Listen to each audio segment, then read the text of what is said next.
freedom or control. Here in Australia, we so strongly believe in the freedom to make our own decisions that we are shocked when people from other cultures willingly give up that freedom. And when those people actually live here, we become very judgmental. We are baffled by how an Australian could willingly give up their freedom. Joel Mazout, a 16-year-old Lebanese Australian, was victim to a horrible arranged marriage. She was forced out of school and home to marry in Lebanon. In the many years she was with him, she suffered 11 miscarriages along with constant sexual and physical abuse. This is a harrowing example of a personal loss of freedom through traditional cultural practices. It's understandable that Joel's experience shocks us, but can we afford to be complacent that freedom of choice really protects us from this abuse? What happens when this freedom makes us more susceptible to making bad or even life-threatening decisions? Recently, the misguided use of dating apps, especially Tinder, has been illuminated, where people have gone through unimaginable tragedies. A woman called Brooke is victim to a sexual assault from a man she met on Tinder.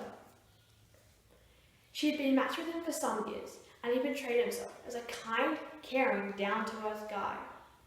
He masked his true nature until their third date, where he took her out to a secluded place, broke her phone, then violently raped her. Tinder was built to give people options and choices, one of which is to block or unmatch someone, which removes all of their details. This was originally made so you could block the people who were harassing you. Instead, this system made it easier for Brooke's perpetrator to escape the law, where he blocked Brooke, rendering her without evidence. So, if freedom can be dangerous, can traditional practices ever be safe? Mira Patel, a 24-year-old Indian Australian woman who chose to have an arranged marriage. She experienced no pressure or forced lack of freedom.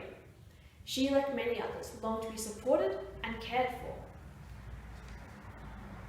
Mira gave up some of her decision-making freedom because she believed her parents would do a better job of finding her a partner. She had some requirements, not that she be funny or handsome, but that to be from the same religion, and he'd accept that she was strictly vegetarian. She wanted him to understand that these were her beliefs. Her parents found a partner for her, and she was married happily after 2 years of dating. This shows arranged marriages can work just as well as the best results of having the freedom to choose a partner. The truth is, arranged marriages and online dating platforms both use a set of criteria to select a partner. The results aren't necessarily very different, whether happy or unhappy. The problem in relationships is not how partners come together, but how they treat each other. There are potential harms in the way all cultures approach relationships. Sometimes the Western ideal of freedom and unrealistic romantic expectations can put us in danger. Brooke's story is a disturbing example of that.